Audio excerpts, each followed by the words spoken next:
whatever products that you're selling, you will never sell a product for everyone.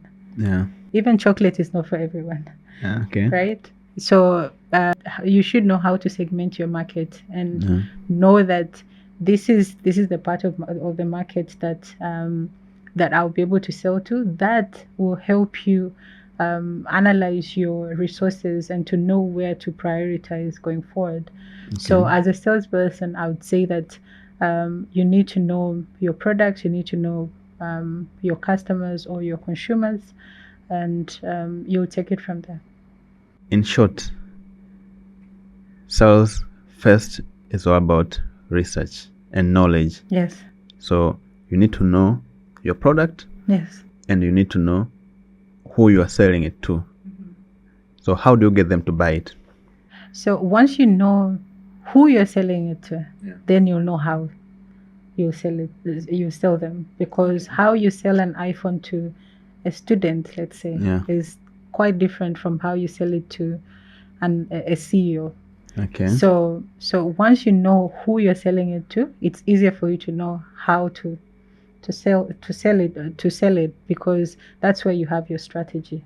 You know, okay. On how is it that you'll be able to service your market. Yeah. You know, motivation. Some people say motivation is not real. Discipline is everything. But at the end of the day, to be disciplined, you need to be motivated. Yeah. But there are a lot of tough times that we go through in life that makes us lose all the motivation that we have, and therefore we cannot be disciplined in anything that we do. So you yourself, how do you stay motivated during tough times or setbacks that you face in life?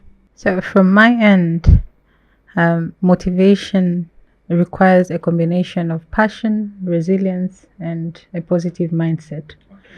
And I believe that my inspiration comes from my goals, my values, as well as the people that I work with.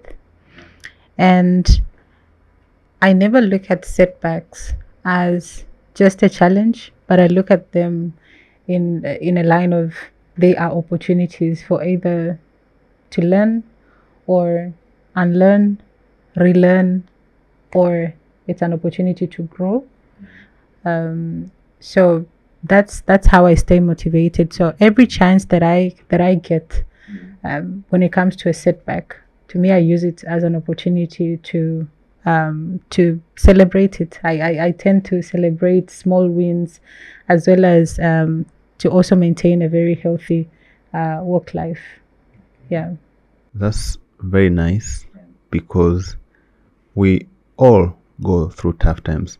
And what I've realized is, whenever you're doing something that is worth doing, you must face challenges. That's true. Yeah. If something is just easy, then it's not worth it.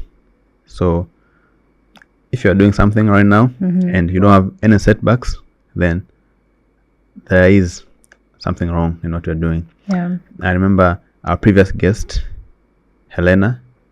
Shout out to Helena, by the way. She came here, she was wearing a t-shirt, and it's written, "There is beauty in the struggle." So whatever you're doing, if you're struggling, then there's beauty in the struggle. So you have to embrace it and you have to fix it. But at the end of the day, trust me, it's going to be worth it. No, I agree. Let me just dive into that. Yeah. Growing up, I thought that struggling means that you're either doing something that's wrong, yeah, or you're in a wrong space. Okay.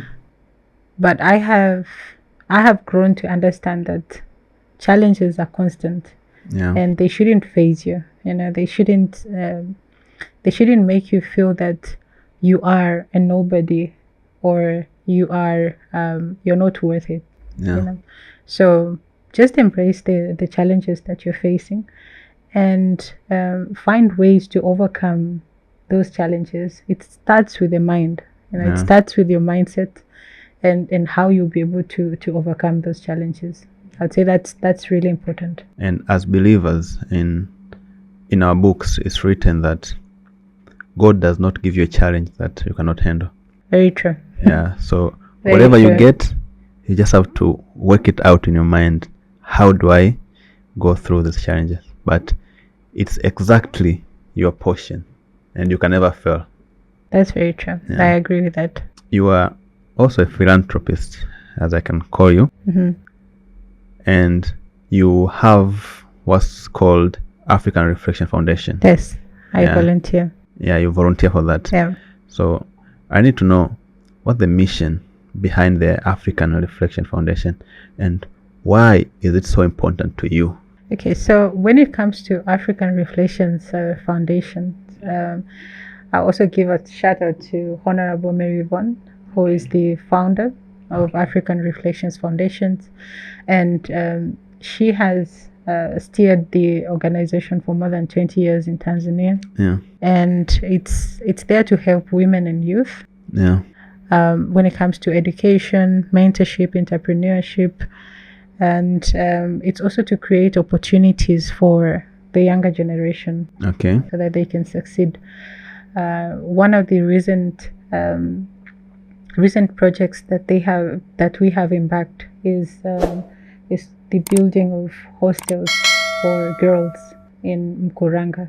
Okay. Which now we have more than 140 girls that do not have to travel long distances to go to school.